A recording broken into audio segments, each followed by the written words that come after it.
Bonjour à tous, aujourd'hui dans cette vidéo on va parler du crack qui a peut-être démarré en bourse. En ce moment on a beaucoup de négativité autour des marchés. Lundi dernier on a eu un lundi noir, tout a dévissé.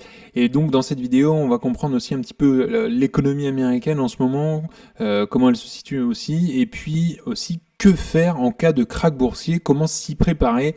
Je vous poserai quelques solutions en fin de vidéo. Donc, eh bien, les hausses des demandes d'allocation chômage indiquent un ralentissement du marché du travail. En fait, les dernières publications de données montrent des signes d'un ralentissement de l'économie, alors que la Réserve fédérale envisage de réduire eh bien, les taux d'intérêt. Donc, les demandes hebdomadaires d'allocation chômage ont augmenté plus que prévu la semaine dernière, reflétant un ralentissement du marché du travail. Et donc le ministère du Travail a signalé 249 000 demandes initiales d'allocation chômage pour la semaine se terminant le 27 juillet contre 235 000 la semaine précédente et marquant le niveau le plus élevé depuis août 2023. Donc le secteur manufacturier américain a connu une nouvelle contraction en juillet. En fait, l'indice PMI manufacturier est tombé à 46,8 contre 48,5 en juin, atteignant ainsi le niveau le plus bas depuis novembre 2023. Donc le président de l'ISM, Timothy Fiore, a noté que la demande reste modérée car les entreprises hésitent à investir dans le capital et les stocks en raison des politiques monétaires fédérales actuelles et de d'autres conditions également. Donc ça a des impacts forcément sur le rendement du trésor et les marchés boursiers puisque les données économiques plus faibles que prévues ont entraîné une baisse du rendement du trésor à 10 ans qui a chuté de 12 points de base, donc à 3,98%, et donc la première fois qu'il est tombé sous les 4% depuis février. Et donc les principaux indices ont baissé, le S&P 500 a chuté de 1,5% suite à ces annonces, le Nasdaq aussi de 2,5% et le Dow Jones lui a baissé de 600 points. Et puis lundi dernier, on a eu aussi cette grosse chute, notamment à cause des données économiques asiatiques et japonaises plus précisément. Et donc la Fed doit se positionner et ces données économiques surviennent peu de temps après que la Réserve fédérale a maintenu ses taux d'intérêt inchangés lors de sa dernière réunion. Et le président de la Fed, Jérôme Powell, a déclaré que même si la Banque centrale cherche à renforcer la confiance dans la trajectoire descendante de l'inflation, une baisse des taux d'intérêt en septembre reste une possibilité. Donc Powell a également reconnu le double risque d'une inflation qui ne baisse pas et aussi d'une hausse du chômage. Donc malgré cela, la Fed estime que le marché du travail connaît une normalisation progressive. Il y a quelques inquiétudes sur le ralentissement du marché du travail puisque les économistes s'inquiètent des signes de ralentissement de ce marché du travail, ce qui justifie une surveillance plus étroite de la part de la Fed. Le rapport ISM a montré une baisse significative de l'indice de l'emploi à 43,4 en juillet contre 49,3 au mois de juin. Et donc Thomas Ryan a souligné le risque d'un ralentissement du marché du travail au-delà de la normalisation actuelle en fait.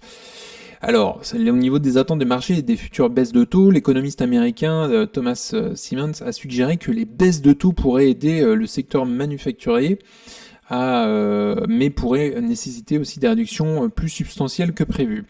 Les investisseurs semblent plutôt d'accord, les attentes du marché pourraient, pour une baisse des taux d'intérêt de 50 points de base en septembre, ayant presque doublé par rapport à la veille. Donc concrètement, je vous ai mis un petit graphique juste en dessous que j'ai tiré du site Trading Economics. Là, on est à 5,5 et le site estime notamment une baisse de 25 points en septembre seulement, alors que on a d'autres analystes qui estiment plutôt 50 points de base de baisse au mois de septembre. Donc là, c'est un peu plus doux. Et puis une deuxième pour fin décembre, on arriverait à 4,5, donc on aurait deux baisses de 25 points pour l'année 2024. Donc évidemment, on suivra tout ça sur la chaîne. Et puis, ce que va annoncer forcément Jérôme Powell, peut-être en septembre. Donc on verra tout ça ensemble. Il faudra évidemment suivre ça parce que ça joue énormément sur la suite de l'économie américaine, mais mondiale au final. Et donc ça apporte de la volatilité forcément sur les marchés boursiers. Les actions américaines ont fait face à une forte pression, notamment due aux faiblesses des données économiques et d'une forte baisse des actions du secteur des puces électroniques. Il faut relativiser puisqu'on a eu des bons résultats aussi au mois de juillet. Meta a fourni vraiment des résultats meilleurs que prévus. On a aussi des très bons résultats aux côtés d'Amazon, d'Apple également. Et puis ces résultats sont aussi boostés par les investissements dans l'IA qui vont permettre de faire de booster les résultats en définitive. Donc, il va falloir suivre aussi les prochains rapports, notamment celui sur l'emploi de juillet. Le marché attend avec impatience la publication du rapport sur l'emploi de juillet qui pourrait fournir des nouvelles preuves d'un ralentissement économique et influencer les futures décisions politiques de la Fed. Et le rapport sera un indicateur crucial pour les investisseurs et les décideurs politiques, alors qu'ils naviguent dans le paysage économique actuel. Donc, que faire en cas de crack? Et là, je vous apporte une petite solution. Il va falloir aussi être attentif, puisqu'un crack, ça peut être très rapide ou très long. Depuis le début de l'année, on est en montée. Le S&P 500 ne fait que de grimper, sauf une petite correction en avril, mais ça a été très léger. Et on a eu notre cher lundi noir, où on est passé de 5400 à 5100. Donc, on a perdu quand même pas mal... en une journée.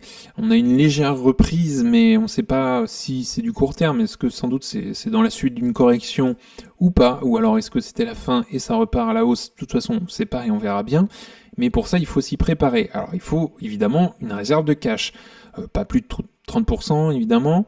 Et cette réserve de cash va permettre d'acheter au fur et à mesure de la baisse. Et si on n'a pas de cash, j'ai envie de vous dire, le mieux, je pense, c'est de patienter, de voir son argent fondre et d'attendre une reprise. Mais vendre, je pense, que ce serait vraiment le pire. Donc, évidemment, il faut absolument faire ces analyses des entreprises avant. Et ça devrait déjà être fait au moment où je vous parle, en fait. Et ensuite, vous devez, grâce à vos analyses, déterminer un prix d'achat en fonction du pourcentage de retour sur investissement que vous désirez. Par exemple, vous voulez 11% de retour sur Apple, eh bien, il va falloir déterminer un prix qui vous permette à peu près de faire ce retour sur investissement. Et ensuite, tous ces prix-là, vous allez les centraliser dans un document sur Drive, par exemple. Moi, c'est ce que j'ai fait. Vous rentrez tous vos prix dans un tableur de suivi avec des couleurs et des ordres. Je vous ai mis un exemple. J'ai mis Apple. Alors, deuxième colonne, c'est le prix à l'instant T du cours de l'action. Troisième colonne, j'ai mis le prix qui m'intéresserait à partir du moment où je voudrais rentrer et renforcer ma position sur Apple. Je suis déjà investi moi en ce moment. Et j'ai mis une petite alerte, pour l'instant c'est marqué patienter. Et en fait j'ai mis un ordre, dès que ça passe au 120 et en dessous, ça change, la case passe tout en vert et ça met investir, je crois, en alerte. Et là j'ai mis la différence avec le prix d'achat en pourcentage, et puis évidemment la date de mise à jour, c'est important parce que ça permet de suivre aussi dans le temps. Quand on a fait nos dernières mises à jour de prix, il faudrait le faire assez régulièrement quand même, mais pas toutes les semaines.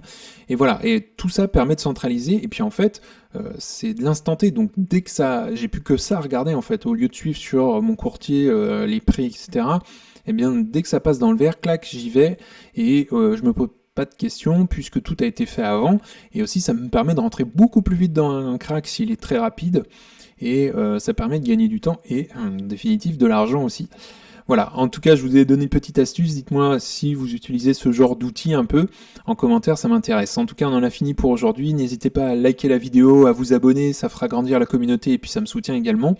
Si vous voulez regarder une autre vidéo, vous pouvez cliquer juste ici, et en tout cas on se retrouve dans un prochain épisode. A plus.